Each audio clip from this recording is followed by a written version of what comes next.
सुबह से मैं भी सुन रहा हूँ, आप लोग भी सुन रहे हैं और सुनते सुनते संख्या बहुत कम हो गई है, लेकिन जो क्वालिटी है वो रह गई है। तो मुझे लगता है कि ये संबोधन सिर्फ क्वालिटी पीपल से ही होना चाहिए, इसीलिए ऐसी परिस्थिति बनी है। ये जो व्यंजना का मैं आभारी हूँ जो स्पेशल कॉन्फ्रेंस के लिए मुझे बुलाया है। मैं दिल से साधुवाद देता हूँ पूरी टीम को। इसका उद्देश्य मुझे अभी सुबह से समझ में नहीं आया है कि इस कॉन्फ्रेंस का उद्देश्य क्या है। क्या विद्यार्थियों को इन्फॉर्म करना, टू मेक हिम अवेयर, या उनको उनके इतिहास के बारे में बताना, या उनको सिर्फ इन्फॉर्म करना, या उनको फिल्म के प्रति उनके मन में रुचि पैदा करना। ये ऑब्जेक्टिव नहीं समझ में आया। कॉन्फ्रेंस या सेमिनार का एक ऑब्जेक्टिव होता है, तो वो यूनिवर्सिटीज़ के लिए API ही बन के रह जाता है। लेकिन सुबह से सुनते हुए मुझे लगा कि जितने भी वक्तव्य हुए वो अपने आप में एक ऑब्जेक्टिव बन रहे थे और वो सब ज़रूरी होते जा रहे थे। जितने भी वक्ताओं को मैंने सुबह से सुना, 11 बजे शुरू हुआ है, हर लेक्चर अपने आप में एक मैसेज था, उससे कुछ सीखा जा सकता था। उसमें कुछ चीज़ें जो रह गई हैं, सिर्फ उनको इशारा करने के लिए मैं अभी बात करूँगा, क्योंकि सुनते सुनते हम लोग के कान भी दर्द होने लगते हैं और आँखें भी दर्द होने लगती हैं, क्योंकि हम लोग आँख और कान दोनों से सुनते हैं। तो मुझे लगता है कि उसको थोड़ा सा करेक्ट करने की ज़रूरत है। जैसे भी नायक और प्रतिनायक की बात हो रही थी, हमारे यहाँ खलनायक कोई अलग से नहीं होता, प्रतिनायक ही खलनायक होता है। हम लोग के पास एक कंसेप्ट बन गया है कि एक नायक होता है अमिताभ बच्चन, एक उनका दोस्त होता है प्रतिनायक विनोद खन्ना, कोई खलनायक होता है अमजद खान।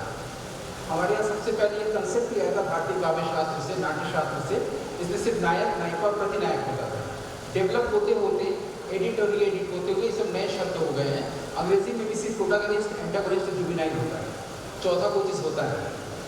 तो बस मैं इसीलिए यहाँ पर आया कि कुछ चीज़ों पर करेक्शन करता है शॉर्ट में, और अगर आप लोग का मन होगा तो उस बात को स्थापित करने के लिए मैं थोड़ी सी फिल्म की झलक दिखाऊंगा जो आप लोग को किसी फिल्म में या यूट्यूब में नहीं मिलेगी। पहले तो ये जो हम लोग कई शब्द बोलते हैं, फिल्म, सिनेमा, मूवी, पिक्चर, सबके अलग अलग मतलब होते हैं, वो जानना चाहिए हमें।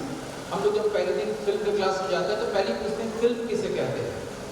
सब लोग बोलते हैं जिसमें हम लोग कहानी देखते हैं, फिर बर्थडे पर देखते हैं कहानी होती है, फिर बताया जाता है कि नहीं, ये सिर्फ कोडक फिल्म होती है जिसमें हम लोग उसको रजिस्टर करते हैं, रिकॉर्ड करते हैं, वो फिल्म होती है। सिनेमा का बिल्कुल अलग मतलब होता है, मूवी का बिल्कुल अलग मतलब होता है, पिक्चर का बिल्कुल मतलब अलग होता है। ये जो अलग अलग मतलब होता है इसको जानने की बहुत ज़रूरत है। इसी तरह से सिनेमा, जिसके हम लोग 100-105 साल पर अभी आज इकट्ठा हुए, एक लगभग सफल रहा ये कॉन्फ्रेंस, उसमें ये भी जानने की ज़रूरत है कि सिनेमा 2 प्रकार का होता है। एक हम लोग आमतौर पर आर्ट मूवी और कमर्शियल मूवी बोल देते हैं, या सार्थक सिनेमा, पैरेलल सिनेमा आदि बोल देते हैं। सिनेमा सिर्फ 2 ही प्रकार का होता है। एक होता है जिसमें रियलिटी का रिप्रोडक्शन होता है। पूरे वर्ल्ड में जितनी फिल्में आज तक बनी हैं उसमें रियलिटी रिप्रोड्यूस्ड होती है।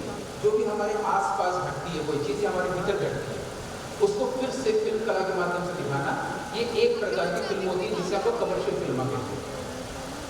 दूसरी फिल्में या दूसरी सिनेमा वो होती है जिसमें कोई व्यक्ति अपनी अनुभव को, अपनी अनुभूतियों को हमसे शेयर करता है, जिसे हम लोग पोएटिक सिनेमा कहते हैं। पोएटिक सिनेमा के जितने भी फिल्म मेकर्स हुए हैं उन्हें हम लोग ग्रेट मास्टर्स कहते हैं, उन्हें हम क्लासिक फिल्म्स कहते हैं उनकी फिल्मों को। 2 के अलावा किसी प्रकार की कोई फिल्म होती नहीं है, या फिर डॉक्यूमेंट्री होती है। डॉक्यूमेंट्री फिल्म और सिनेमा में सिर्फ ये फर्क है कि जो तथ्यात्मक होती है डॉक्यूमेंट्री है, जिसे हम लोग व्यक्तिचित्र कहते हैं, और जिसे देख के लगता है कि काश ऐसा जीवन में होता, तो वो फीचर फिल्म हो जाती है। इसलिए आजकल फिल्म फेस्टिवल में फिक्शन और नॉन फिक्शन 2 कैटेगरी बनाई गई है। नॉन फिक्शन का मतलब है जो तथ्यात्मक है, और जिन तथ्यों को देखकर हमें लगे कि काश ऐसा जीवन में होता, वो फिक्शन फिल्म है। अब फिक्शन फिल्म के 2 हमने बताया कि पहले रियलिटी रिप्रोडक्शन होता है, रियलिटी को फिर से रिप्रोड्यूस करना, जो यथार्थ है उसको कला माध्यम में फिर से पेश करते हैं, जिसमें सारी फिल्में विश्व की आती हैं, जिसके लिए भारत में 105 साल हुए कमर्शियल सिनेमा। दूसरा पोएटिक सिनेमा, जिसको ऑथर सिनेमा भी कहते हैं, जिसके लिए फ्रांस में, फ्रेंच टर्म में ऑथर थ्योरी कहा जाता है, जिसमें पोएट का अपना हस्ताक्षर होता है, अपना दस्तखत होता है। ये दूसरे तरह का फिल्म है जिसकी उम्र अभी 100 या 105 साल नहीं हुई है, बहुत कम है। और इस तरह ध्यान दिलाने के लिए मैं सिर्फ अभी आपके साथ कुछ बातें शेयर कर रहा हूँ। ये जो पोएटिक सिनेमा है, जो हमें वर्ल्ड में ग्रेट मास्टर्स दिए हैं, इसको वर्ल्ड सिनेमा कहते हैं, जिस वर्ल्ड सिनेमा के परिपेश को जाने बगैर हम भारतीय सिनेमा को नहीं बात कर सकते, और भारतीय सिनेमा का मतलब सिर्फ हिंदी सिनेमा नहीं होता।